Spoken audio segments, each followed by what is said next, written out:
வணக்கங்க. ஹரக் செல்லங்க சேனலுக்கு உங்கள வரவேற்கிறேன். செங்கல்பட்டு பக்கத்தில வந்து முள்ளிப்பாக்கம் கூட் ரோடு இருக்குங்க. அங்க வந்து விஜயராஜா அபார்ட்மெண்ட்ன்னு சொல்லி ஒரு அபார்ட்மெண்ட் இருக்கு. Gated community. அது கிட்டத்தட்ட வந்து ஒரு 12 ஃப்ளோர் இருக்குது. ஒரு 600 குடும்பங்கள் போல வசித்து வராங்க. அதில வந்து பார்த்தீங்கன்னா, 8வது மாடியில வந்து ஒருத்தவங்க ஒரு ஹஸ்பண்ட் ஒய்ஃப் வசிச்சு வராங்க. அவங்க வந்து கார்த்திகேயன், அக்ஷயா. 2 பேரும் வந்து வாடகைக்கு இருக்கிறாங்கன்னு சொல்றாங்க. அது வாடகைக்கு இருக்கிறாங்கன்னா, அந்த பில்டர் வந்து அவரு சில அபார்ட்மெண்ட் வச்சுட்டு வாடகைக்கு விட்டுருக்கிறாரா? இல்ல பில்டர்ட்ட வந்து சில பேர் ஓனா வாங்கிட்டு அவங்க இருக்காம வாடகைக்கு விடுவாங்க. அது மாரி விட்டுருக்காங்களா தெரியல. ஆனா இவங்க வாடகைக்கு இருக்கிறாங்க 2 பேரும். இவங்களுக்கு வந்து நவீன் அப்படின்னு சொல்லிட்டு ஒரு 8 வயசு பையன் 4த் ஸ்டாண்டர்ட் படிக்கிறான். ஒரு 5 வயசுல வந்து ஒரு பெண் குழந்தை 2 பேர் இருக்காங்க. அந்த குழந்தைங்கலாம் இவங்க வேலைக்கு போறாங்க 2 பேருமே ஹஸ்பண்ட், ஒய்ஃப். அதனால குழந்தைங்கள பார்த்துக்கிறதுக்காக அவங்க அம்மா, அந்த அக்ஷயோட அம்மா வந்து வீட்ல இருக்கிறாங்க. அன்னைக்கு இந்த இன்சிடென்ட் நடந்த அன்னைக்கு என்ன ஆகுதுன்னா, அவங்க வந்து வேலைக்கு போயிடுறாங்க. அவங்க அம்மா குழந்தைங்கள பார்த்துக்கிறாங்க. இதில வந்து பார்த்துட்டு மத்தியானம் குழந்தைங்களுக்கு சாப்பாடுலாம் குடுத்து சாப்பிட்ட அப்புறம் பசங்க வந்து விளையாண்டுட்டு இருக்காங்க. பையன் வந்து விளையாண்டுட்டு இருக்கான். யூசுவலா உங்களுக்கு தெரியும். அதாவது நான் ஆம்பள குழந்தைங்க, பொம்பள குழந்தைங்கன்னு பிரிச்சு பார்க்கல. இதில யூசுவலா பார்க்கறது நம்ம எப்படின்னா, ஆ ஆம்பள பசங்கன்னா கொஞ்சம் துருதுருன்னு இருப்பாங்க. அது துருதுருன்னா எப்படின்னா, உங்களுக்கு மேல ஏறுறது, மரத்து மேல ஏறுறது, காய் பறிக்கிறேங்குது, அந்த மாடியில இருக்குது. ஏதாவது பால் விழுந்துச்சுன்னு வச்சுக்கங்களேன், அந்த அடுத்த வீட்ல குதிச்சு போய் எடுக்கிறது, ரொம்ப அது மாரி வேலையெல்லாம் பண்ணுவாங்க. எனக்கு தெரிஞ்சே வந்து நெறைய பாய்ஸ் வந்து நெறைய பசங்க வந்து லீவ் விட்டாலே விளையாண்டு கையில வந்து ஒரு கட்டு போட்டு வருவாங்க. என்னப்பான்னு கேட்டா, விழுந்துட்டான், ஃப்ராக்சர் ஆயிடுச்சுன்னு சொல்லிட்டு, எங்க சொந்தக்கார பசங்க, தெரிஞ்ச பசங்க நெறைய பேர் நான் பார்த்துருக்கிறேன். ஸோ அது மாரி ஏன்னா, அது மாரி வந்து மேல ஏறி கீழ விழுந்து கை, கால உடைச்சுப்பாங்க. ரொம்ப ரொம்ப துருதுருன்னு இருப்பாங்கன்னு வச்சுங்களேன். அவங்கள சமாளிக்கிறது கூட என்னதான் இருந்தாலும் நம்ம சமாளிக்கிறதுலாம் கஷ்டம். நம்ம ஃபுல்லா வந்து உங்கள பசங்கள பக்கத்துலேருந்தே பார்த்துக்க முடியாது. கொஞ்சம் வந்து ரொம்ப ஒரு ஆக்டிவா இருப்பாங்க பசங்க. கேர்ல்ஸும் இருப்பாங்க. ஆனா அத விட கம்பேரேட்டிவ்லி வந்து பாய்ஸ் வந்து ரொம்ப பசங்க வந்து ரொம்ப ஆக்டிவா ரொம்ப துருதுருன்னு இருப்பாங்க. மேல ஏறி விளையாடுவாங்கன்னு வச்சுங்களேன். அவங்க வந்து என்னன்னா, அது மாரி வந்து இந்த பையனும், பொண்ணும் இருக்கிறாங்க. அதுல பையன் வந்து விளையாண்டுட்டு இருக்கான். சாப்பிட்டுட்டு அவனுக்கு லீவ் அன்னைக்குன்னு சொல்லிட்டு ரொம்ப விளையாண்டுட்டு இருக்கான். அவங்க பாட்டி வந்து சரி அவன் எப்பவும் தான் விளையாடுவான்னு சொல்லிட்டு, அவங்க பக்கத்திலேயே உட்காந்துலாம் பார்க்க மாட்டாங்க. ஆஸ் யூசுவல் வேற ஏதாவது விளையாண்டுருக்காங்க. இல்ல படுத்துருக்கலாம். இல்ல டிவி பார்க்குறாங்களா என்னன்னு தெரியல. இப்போ வந்து அந்த ஜன்னல் இருக்குங்க. அதான் மேட்டரே இங்க. ஜன்னல் இருக்குன்னா, அந்த ஜன்னல் விண்டோவுக்கு இது இல்ல. அ கிரில் இல்ல, எதுவுமே இல்ல. கம்பி கிம்பி எதுவுமே கிடையாது. யூசுவலா கிரில் வச்சிருப்பாங்க. இல்லன்னா வந்து கம்பி மாரி போட்டிருப்பாங்க. அது எதுவுமே இல்லாம ஓப்பனா இருக்குது. அந்த ஓப்பனா இருக்குது. அதுல வந்து 2 ஜன்னலும் வந்து திறந்திருக்குது. அதுகிட்ட வந்து சோஃபா போட்டுருக்காங்க. மேபி அந்த ஜன்னல் கிட்ட வந்து பசங்கலாம் போக்கூடாதுங்கிறனால சோஃபா மாரி போட்டுருக்காங்க. போட்டு கர்டன் வேற போட்டுருக்காங்க. இவங்க இருக்கிறது 8வது மாடி. கர்டன் போட்டுருக்காங்க. இந்த பையன் சோஃபால இருந்து விளையாண்டுட்டு இருக்கான்றாங்க. மேபி ரிக்ளைனரா அது சோஃபா, இல்ல நார்மல் சோஃபாவா, இல்ல சோஃபால ஏறி குதிச்சு விளையாண்டானா என்னன்னு தெரியல. ஆனா சோஃபாலாம் விளையாண்டுட்டு இருக்கிற சமயத்துல தடுமாறி அந்த ஜன்னல் வழியா வெளில விழுந்திருக்கான். அப்பனா என்ன எவ்வளோ தூரம் விளையாண்டுருப்பான்? அந்த சோஃபா மேல ஏறி விளையாண்டுருப்பானா என்னவோ தெரியல. அத அ ஒரு தற்செயலா விபத்து மாரி அந்த சோஃபாலேருந்து தவறி வெளியில விழுந்துர்றான். விழுந்த இடத்துல கீழ சன்ஷேடு எதுவுமே இல்ல போல இருக்கு. சன்ஷேடு இருந்தா கூட அதில விழுந்து கொஞ்சம் தப்பிச்சிருக்கலாம். அதுவும் இல்லாம மேலேருந்து அப்படியே கீழ விழுந்து, கீழ இருந்து ஃபுல்லா வந்து ஸ்லாபு, இரும்பு கம்பி, ஸ்லாப் இது மாரிலாம் நெறைய அடிக்கிறதுனால, அதில போய் விழுந்து ஆனா 8வது மாடிலேருந்து விழுந்தாலே எவ்வளோ உயிர் பிழைக்கிறதே ரொம்ப கஷ்டம். அந்த பையன் அப்படியே போய் விழுந்து அந்த இடத்துலயே வந்து இறந்துடுறான்.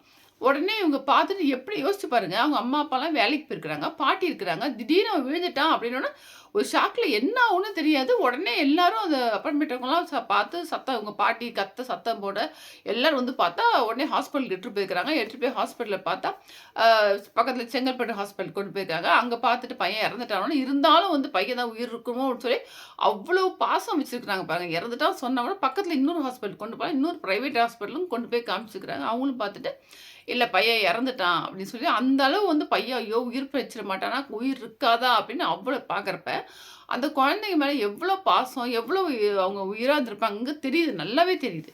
அவன் இறந்து போயிட்டான்னு சொல்றாங்க. இது வந்து இந்த சம்பவம் நடந்துங்க. இது யார் மேல தப்பு? என்ன சொல்றாங்கன்னா, அந்த பில்டர்ட்ட வந்து நாங்க 4, 5 மாசமா இவங்க அந்த வீடுக்கு வந்து 4, 5 மாசம் ஆகுது போல இருக்கு. நாங்க முன்னால கேட்டுக்கிட்டே இருக்கிறோம். அவங்க வந்து ஒரு கம்பி கூட போட்டு குடுக்கல. கிரில் போட்டு குடுங்க, போட்டு குடுங்கன்னு கேட்கிறோம். போட்டு குடுக்கலன்னு சொல்றாங்க. ஓகே. கிரில் போட்டு குடுக்கல. ஸோ ஃபர்ஸ்ட்டு இத வந்து அந்த குழந்தை இழந்திருக்கிறாங்க. அவங்க குடும்பத்தில வந்து அவங்க அம்மா, அப்பாவுக்கு அவங்களுக்கெல்லாம் எவ்வளோ ஒரு பெரிய ஒரு துயரம், எவ்வளோ பெரிய இழப்பு நம்மளால புரிஞ்சுக்க முடியுது. ஆனா இதையும் மீறி இந்த தவற வந்து இது வந்து இந்த தவற வந்து கண்டிப்பா சரி செஞ்சிருக்கலாம். ஒரு அஜாக்கிரதையா, ஒரு அலட்சியமா இருந்தது ஃபர்ஸ்ட்டு வந்து பேரண்ட்ட தான் நம்ம சொல்லணும். ஏன்னா, அவங்க அந்த வீட்டுக்கு வரப்பயே வந்து குழந்தைங்க இருக்கப்ப எப்படி வீடுன்னு சொல்லி பார்த்துருக்கணும். பார்க்குறப்ப அது ஜன்னல்ல வந்து கம்பி இல்லங்கிறப்ப பசங்கள வச்சிருக்கோம். நம்ம வந்து எப்படி அதுவும் பெரியவங்களா இருந்தா கூட தெரியாது. பெரியவங்களுக்கு இருந்தா கூட ஏதாச்சும் விழக்கூட சான்ஸ் இருக்கும். அப்படிங்கிறப்ப குழந்தைங்கள வச்சிருக்கோங்கிறப்ப அவங்க பார்த்து வந்திருக்கணும். ஸோ பார்க்காம வந்துட்டாங்கன்னு வச்சுங்களேன். ஏதோ ஜன்னல் மூடி இருந்தது கவனிக்காம வந்துட்டாங்க மிஸ்டேக்குன்னு அத விட்டுடுங்க.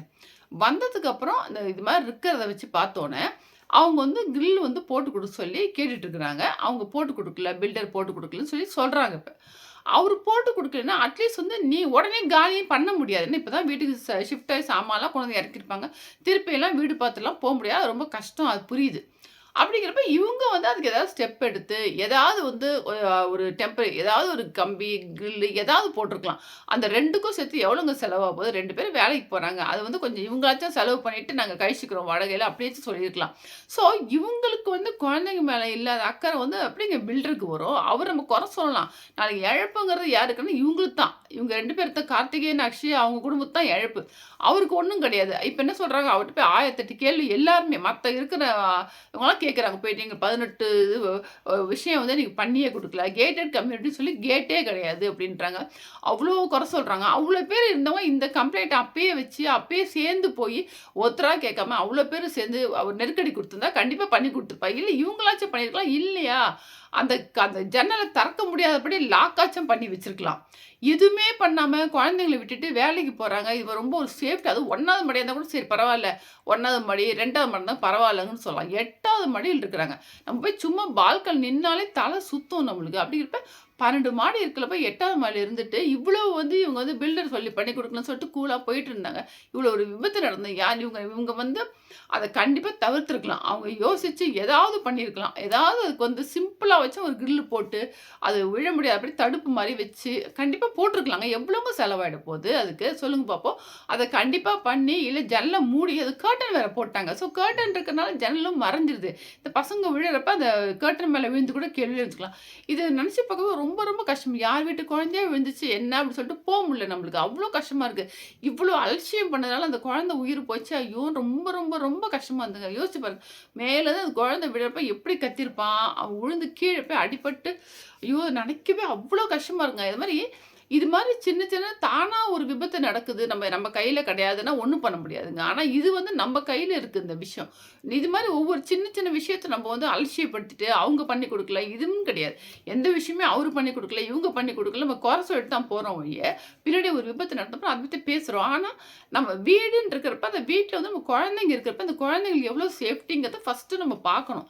முதல்ல வீடு பார்க்க வரோமா, வீடு வாங்குறோமா, அது பக்காவா ரெடி பண்ணிட்டு வரணும். இல்ல வீடுக்கு தெரியாம வந்துட்டோம்னு வச்சா கூட, அது முதல்ல அந்த இத சில பேர் வந்து பால்கனி இருக்கும் பாருங்க. பால்கனி கூட வந்து கிரில் வச்சிருப்பாங்க. மேல வந்து கிரில் எல்லாம் ஓப்பனா இருக்கும். மேல் மாடியா இருக்கும். அப்ப பசங்க எட்டி பார்க்குறப்ப அது கூட விழறதுக்கு சான்ஸ் இருக்கு. ஸோ அதுக்கு என்ன பண்ணணும்னா, ஃபர்ஸ்ட்டு வந்து கிரில் போட்டு கவர் பண்ணிடணும் நம்ம. அது மாரி வச்சிருக்கணும். இது மாரி எது எது வந்து குழந்தைங்க வச்சிருக்கோ சேஃப்டியோ, அத வந்து பேரண்ட்ஸ் தான் கண்டிப்பா கவனிக்கணும். நம்ம வந்து அவங்க ஓனரையோ, பில்டரையோ யார வேணா கேட்கலாம். ஆனா அவங்க பண்ணி குடுக்காத பட்சத்தில நம்ம குழந்தைங்க சேஃப்டிங்கிறப்ப நம்ம தான் கண்டிப்பா அத வந்து பண்ணி இருக்கணும்.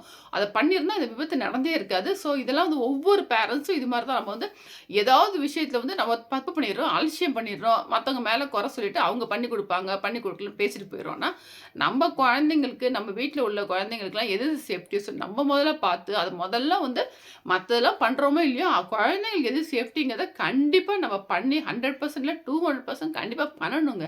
பண்ணா இது மாரி விபத்துக்கெல்லாம் தவிர்க்கலாம். நம்ம மீறி ஏதாவது நடந்துட்டா அது ஓகே. ஆனா, கண்ணுக்கு தெரிஞ்சு இவ்ளோ இருக்கிறப்ப அத கண்டிப்பா நம்ம வந்து பண்ணி தான் ஆகணுங்க. இது வந்து ஒரு அவேர்னஸ் வீடியோ தான் இருக்கு. ரொம்ப கொடுமையா இருந்ததுங்க. அநியாயமா அந்த குழந்தை வந்து இறந்து போச்சுங்கிறப்ப நம்மளால ஏத்துக்கவே முடியல. அவ்ளோ கஷ்டமா இருந்தது. ஸோ அது வந்து எல்லாருக்கும் வந்து கண்டிப்பா அத ஷேர் பண்ணுங்க. இது மாரிலாம் அவங்கவங்க வீட்ல எது மாரி இருக்குதோ, சில பேர் வீட்ல வந்து கிணறு இருக்கும், கீழால இருக்கும். இது மாரிலாம் இருக்கும். அது மாரி வந்து இந்த மூடாம இருக்கும் பார்த்தீங்களா? அந்த மேன்ஹோல்லாம் மூடாம இருக்கும், போகும். எதுவா இருந்தாலும் கொஞ்சம் சேஃப்டியா பார்த்து குழந்தைங்க வீட்ல ஜாக்கிரதையா இருக்கிறது நல்லது. இது வந்து உங்களோட ஷேர் பண்ணணும்னு நெனச்சேன். இதோட இந்த வீடியோ முடிச்சுக்கிறேங்க. Thank you.